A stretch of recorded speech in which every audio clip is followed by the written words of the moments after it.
¿Qué tal, hermanos? Buenos días, buenas tardes, buenas noches, según la hora que me estén escuchando.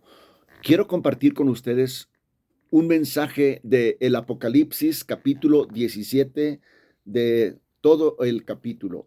Voy a darle lectura a algunos versículos de este capítulo.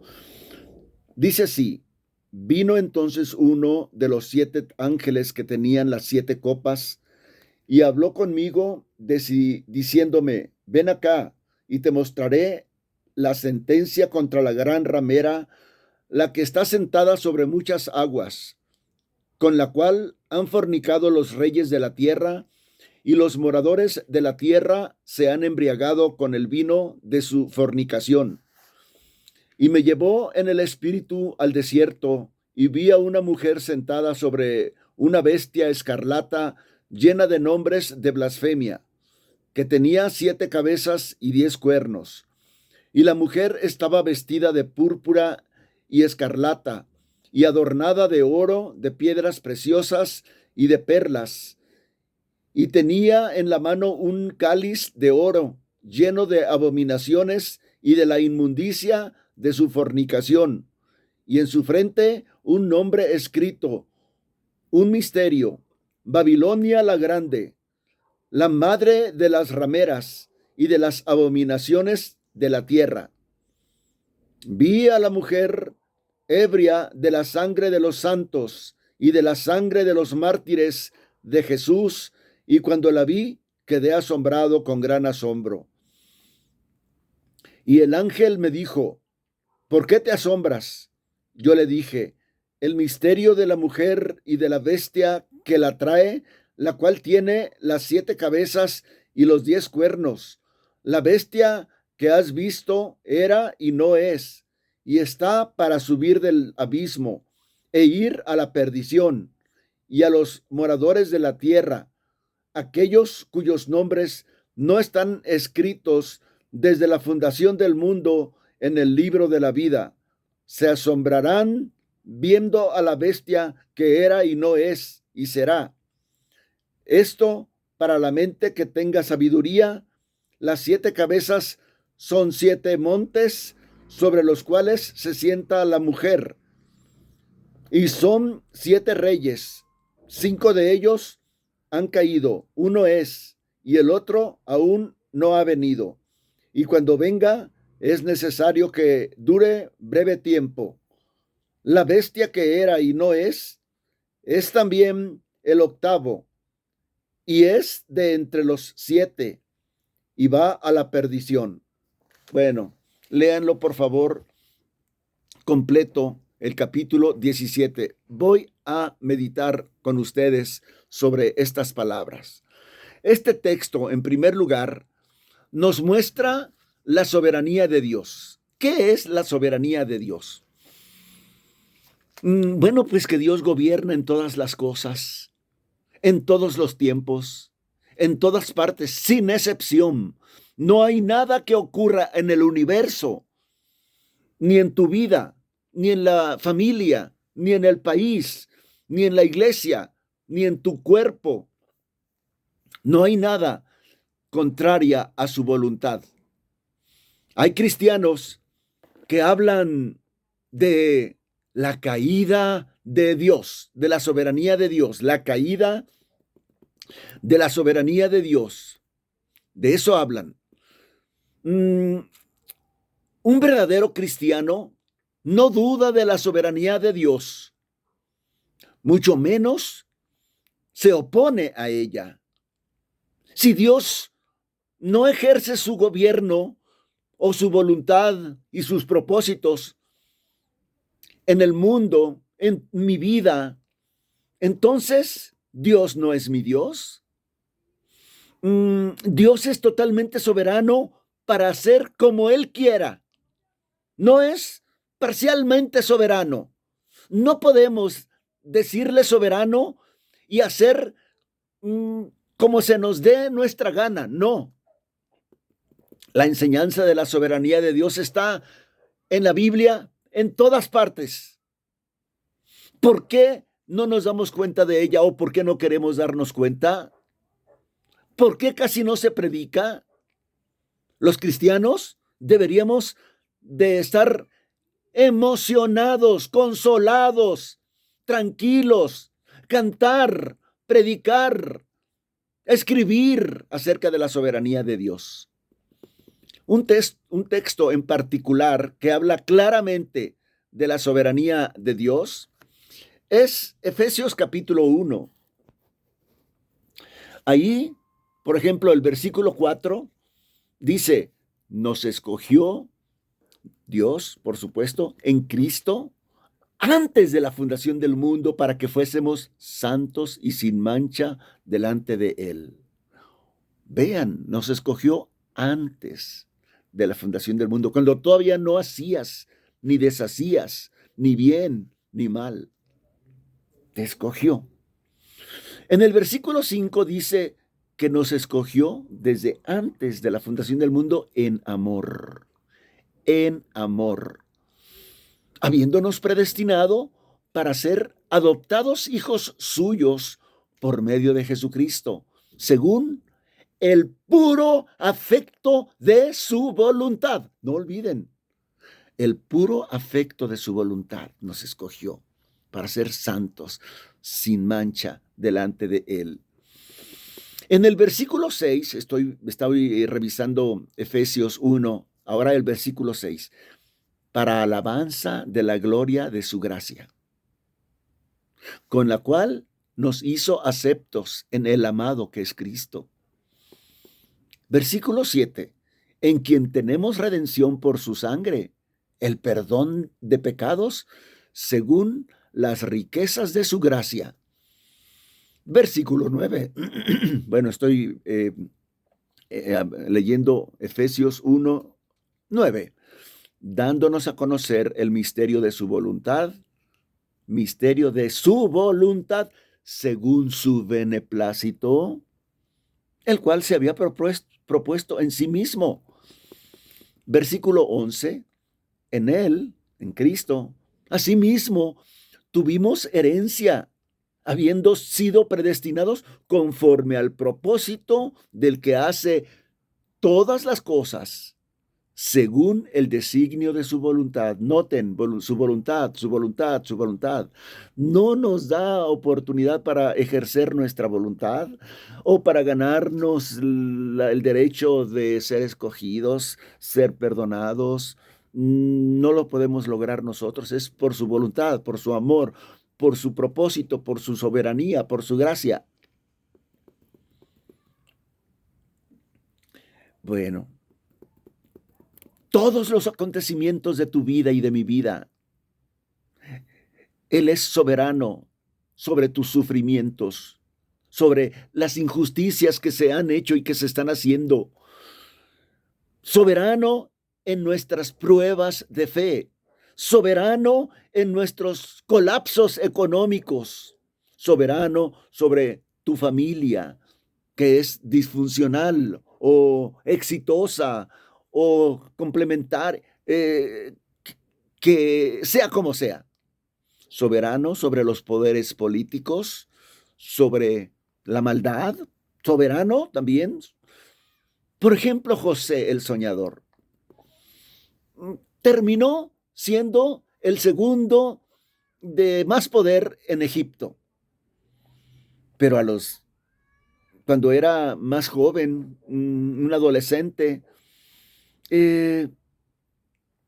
pasó muchas pruebas, muchas dificultades. Bueno, pero a los 17 años llegó a ser el segundo en Egipto y nunca había escuchado ese idioma. Me imagino que le ha de haber costado muchísimo tener esa posición y sin hablar el idioma de ahí. Todo porque su papá se dejaba influenciar por su esposa. Su papá era Israel.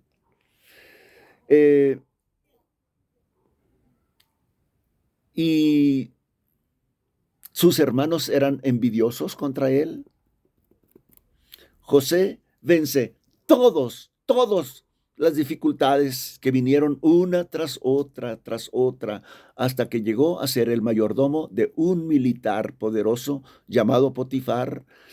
Poco tiempo le duró ese gusto, porque la mujer de Potifar quería tener relaciones sexuales con él. Y José huyó de sus garras y dejó su túnica en sus manos de ella. Y la mujer, sintiéndose rechazada y herida en su ego personal, en su orgullo, lo culpó, lo acusó injustamente y fue a dar a la cárcel. ¿Ganó el bien sobre el mal? Podríamos decir que sí. De momento, lo mandó el mal a la cárcel, o sea, la voluntad humana. Sí, sí, podríamos decir que sí. La voluntad humana, la maldad humana, lo mandó a la cárcel.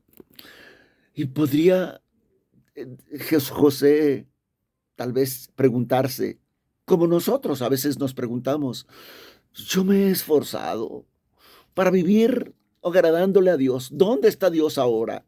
¿Por qué no me defiende? Y allí conoció en la cárcel al secretario de el faraón y de esa manera llegó a ser el primer ministro en Egipto. Y en esas circunstancias recibió a sus hermanos que llegaron en busca de comida. Y se dieron cuenta quién era. Cuando se dieron cuenta quién eran, tuvieron miedo. Se va a vengar de nosotros. Y vean lo que dijo José a sus hermanos. Génesis 50:20. Vosotros pensasteis mal contra mí. Usaron su libre albedrío, sus libres sentimientos malvados, mas Dios lo encaminó para bien, para hacer lo que vemos hoy. Fue Dios, su soberanía, el soberano, sobre la maldad, sobre los malos pensamientos de los hombres. Está Dios, porque tiene planes y no los conocemos, pero sabemos que está ejerciendo su voluntad en nuestra vida y tenemos tranquilidad al creer en la soberanía de Dios.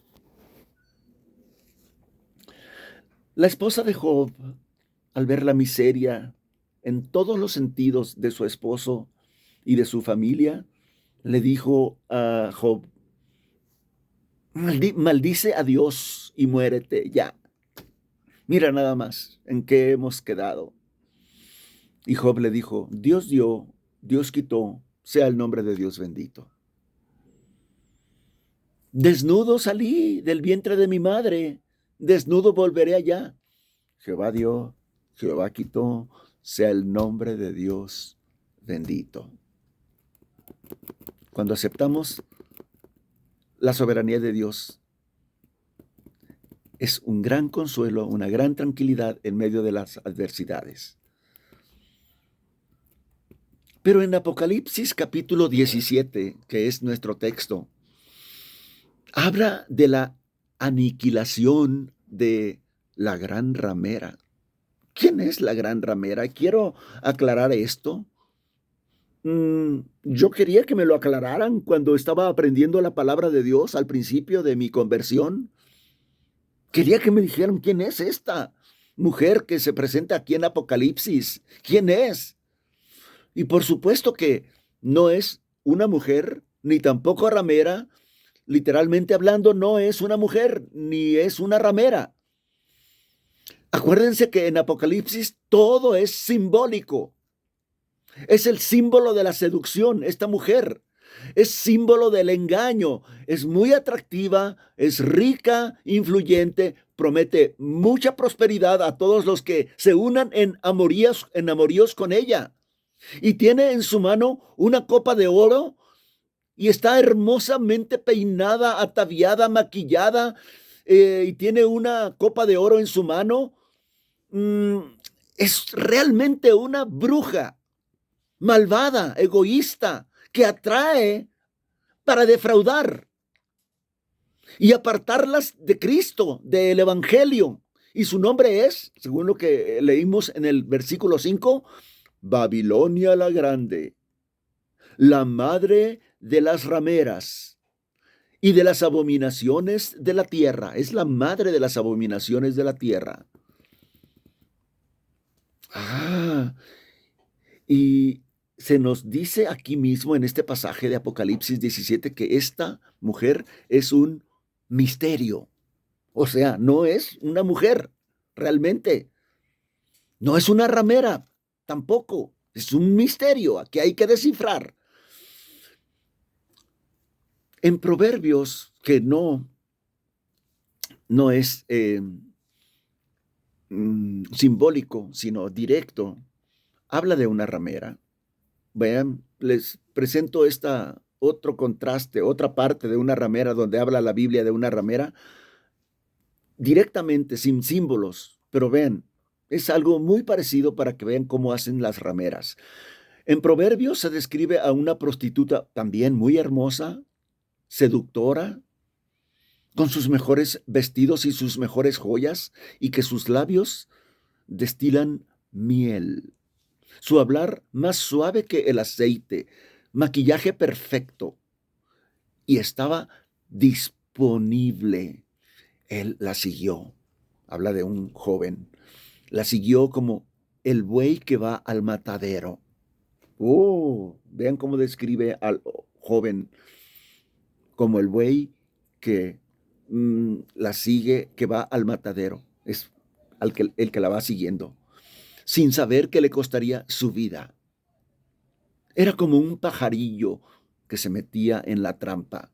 Y al final, ella fue más amarga que la hiel y más peligrosa que una espada afilada, y lo arrastró al Seol. No es bueno, volviendo a, esa sí es una prostituta, y ese es su trabajo o su función de ellas para seducir y llevar a los hombres cautivos al infierno. Pero en la prostituta, pues, del Apocalipsis, la gran ramera, no es solamente una prostituta, sino la madre de las prostitutas. La prostitución en la Biblia es sinónimo de idolatría. La idolatría, bueno, ¿y por qué es sinónimo de idolatría? Porque nosotros somos la esposa del Cordero, la novia de Cristo. Él es fiel a nosotros y nosotros no. Por eso, cuando nos vamos en pos de una amante, estamos siendo idólatras. Estamos practicando deslealtad a nuestro esposo, a nuestro novio, que es Cristo. Y ese es el propósito de la prostitución, espiritualmente hablando. La prostitución, pues, la promueve Babilonia, la gran ramera. Y se basa esta seducción de ella en la ambición económica, materialismo, propiedad, riqueza. Se convierte en la religión de muchas personas. Les demanda todo el esfuerzo, todo el tiempo, toda la dedicación. Esta prostituta seduce al incauto a fornicar con ella a cambio de éxito económico, placer momentáneo. Apocalipsis 17:1. Está sentada sobre muchas aguas. ¿Cuáles son estas aguas? ¿Qué significan estas aguas? Versículo 15. Las aguas que has visto donde la ramera se sienta son pueblos, muchedumbres, naciones y lenguas. Y fíjense, esta ramera actúa en combinación o en coordinación con el dragón, que es Satanás. Versículo 3. Y me llevó en el espíritu al desierto, y vi a una mujer sentada sobre la bestia escarlata, llena de nombres de blasfemias, que tenía 7 cabezas y 10 cuernos. Ese es el dragón escarlata, que es Satanás. Y está montada ella sobre él.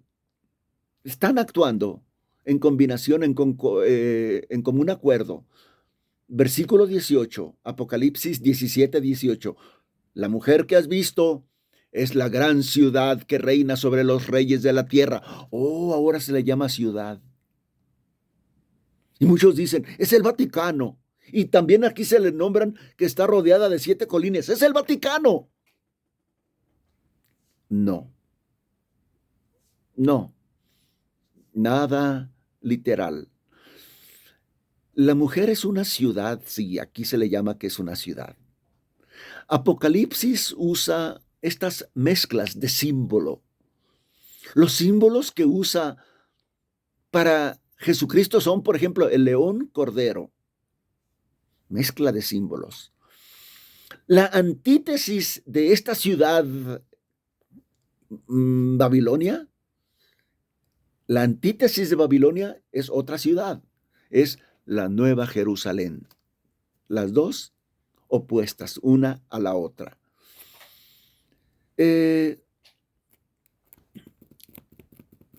Dice Apocalipsis 2, 21:2, 21:2.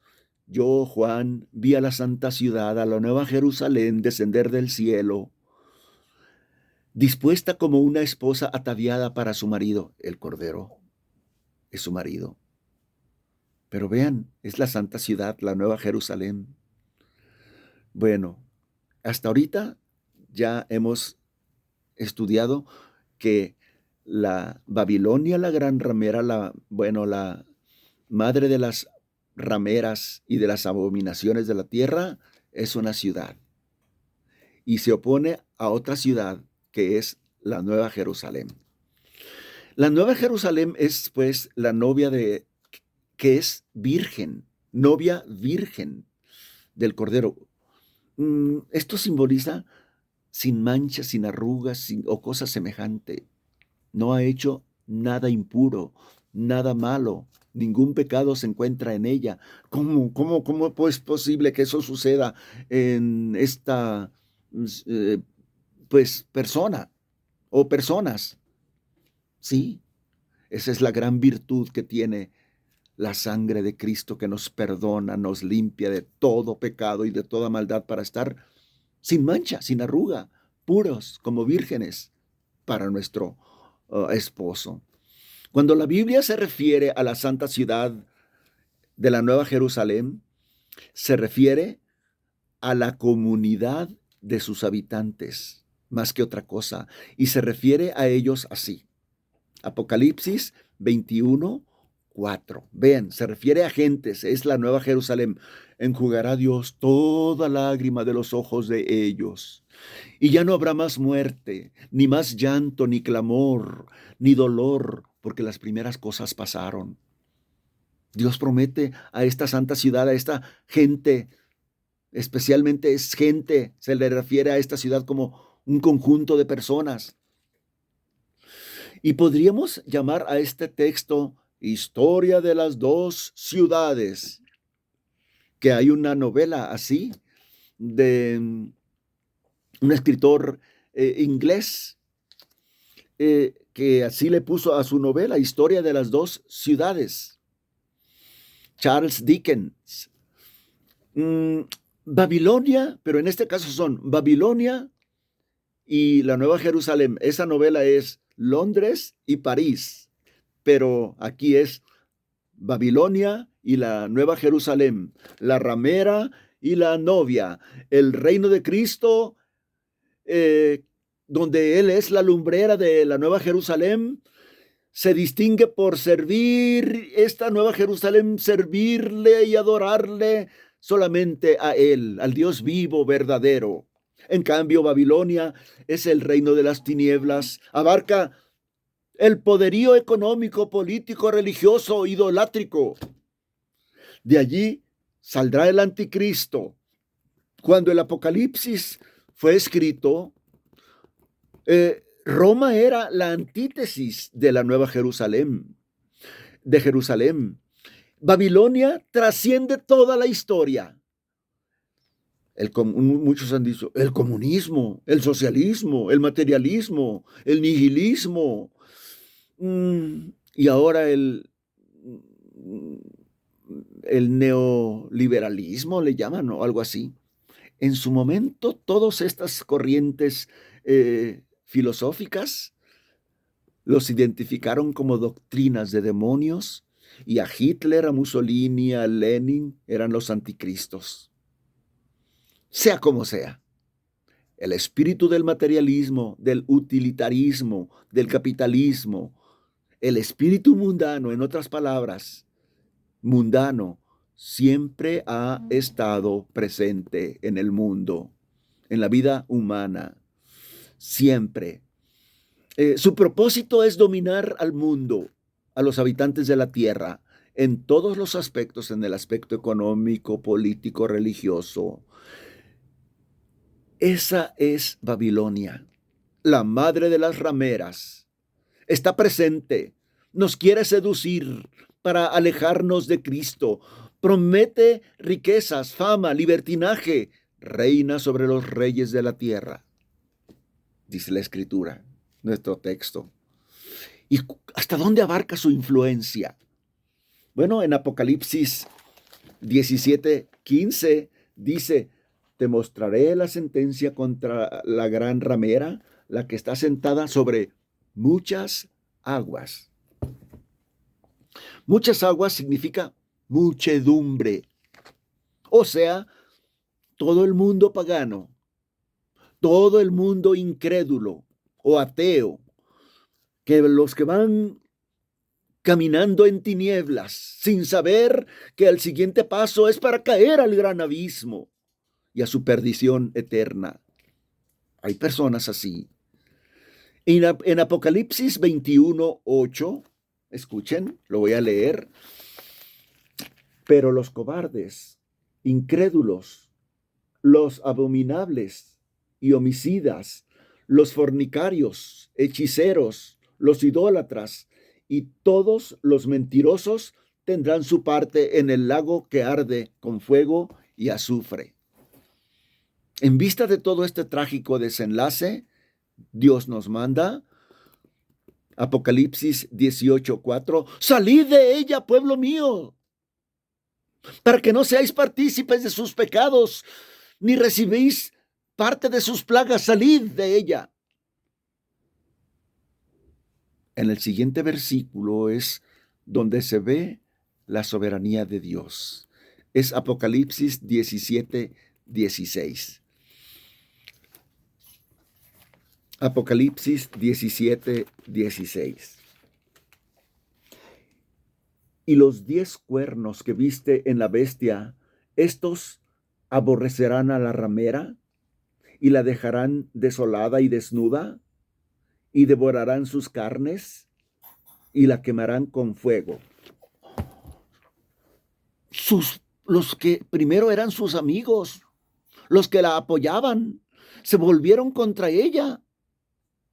Y aquí se les llama, eran los 10 cuernos, que son reyes de la tierra.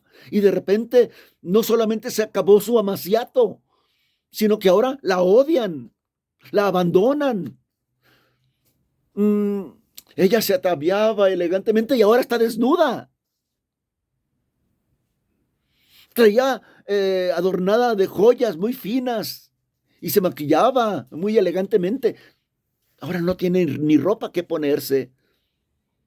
Y ahora devoran sus carnes, los que eran sus amigos. Devoran sus carnes como hienas carroñeras y la queman. Los malos siempre hacen lo mismo. Se destruyen entre ellos mismos. Siempre la maldad que ellos tienen que vertirla en los que sea, los que estén alrededor de ellos. Egoísmo, envidia, venganza, el amor entre la bestia y la ramera se acabó y se convirtió en odio mutuo. Y allí ganó el dragón y perdió la ramera, porque fue usada, y cuando ya no la necesitó, la destruyó. Así es, siempre. ¿Por qué Satanás se volvió contra su aliado, el mundo, que eso es la gran ramera, que eso es la Babilonia, son personas del mundo, sin Cristo. Bueno, Dios estableció, de ahí, por eso les digo que esta es la soberanía de Dios. Dios estableció esta manera de destruir las fuerzas del mal. El dragón contra la ramera, el mal contra el mal. Jesucristo lo advirtió en su ministerio cuando dijo, todo reino dividido contra sí mismo es asolado, y una casa dividida contra sí misma cae. Y en Apocalipsis 17:17, en nuestro texto, dice, Dios ha puesto en sus corazones el ejecutar lo que Él quiso, lo que Dios quiso. Ponerse de acuerdo, dar su reino a la bestia hasta que se cumplan las palabras de Dios. ¿Qué significa todo esto? La soberanía de Dios. Igualmente, la crucifixión de nuestro Señor Jesucristo no fue su derrota como muchos pensaron en aquellos días. Por fin nos deshicimos de este que nos molestaba tanto, los escribas y los fariseos. ¡Oh! Es nuestro triunfo, por fin. Todas las fuerzas del mal se unieron para crucificar a Cristo y eliminarlo, y pudieron haber festejado que por fin se habían deshecho de él. Pero realmente fue el golpe más contundente en la cabeza de la serpiente antigua. Así lo dice la Escritura. Que la crucifixión fue eso. El golpe mortal y definitivo sobre la cabeza de la serpiente. Y se lo asestó Dios por medio de la crucifixión de Jesucristo. Vean, Colosenses 2:14 dice, Cristo crucificado fue anulando el acta de los decretos que había contra nosotros. La crucifixión de Jesucristo, eso es, Dios anulando el acta de los decretos contra nosotros, que nos era contraria, y la quitó de en medio y la clavó en la cruz, despojando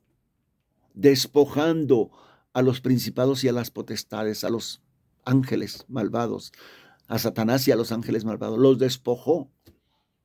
¿De qué los despojó? De nosotros.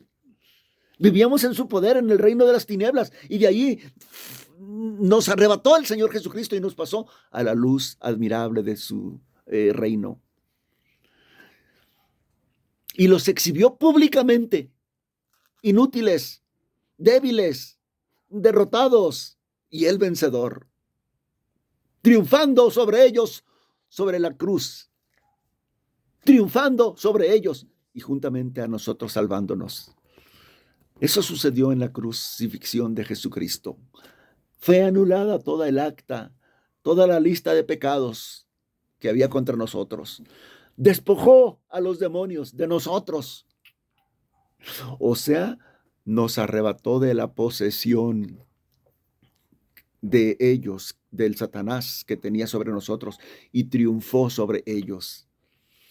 Y nos puso nuestro pie sobre la roca, Cristo, y nos levantó en mano de victoria, y nos dice, hecho está, más que vencedores por medio de Cristo.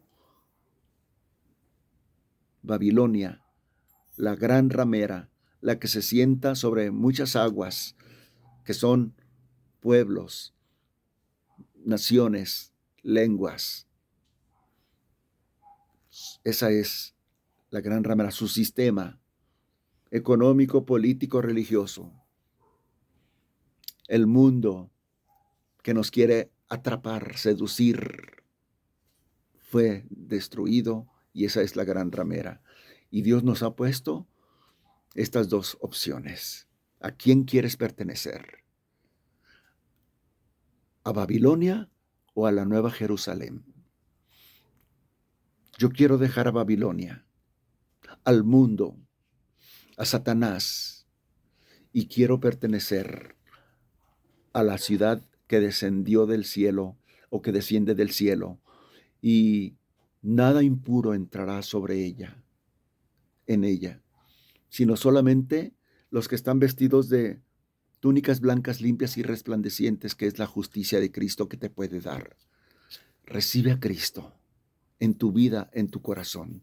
Pídele perdón por tus pecados y la sangre de Cristo te limpiará, te perdonará, te comprará, te rescatará de Babilonia, y ahora perteneces a Cristo. En el nombre de Él te invito a que lo hagas. Amén.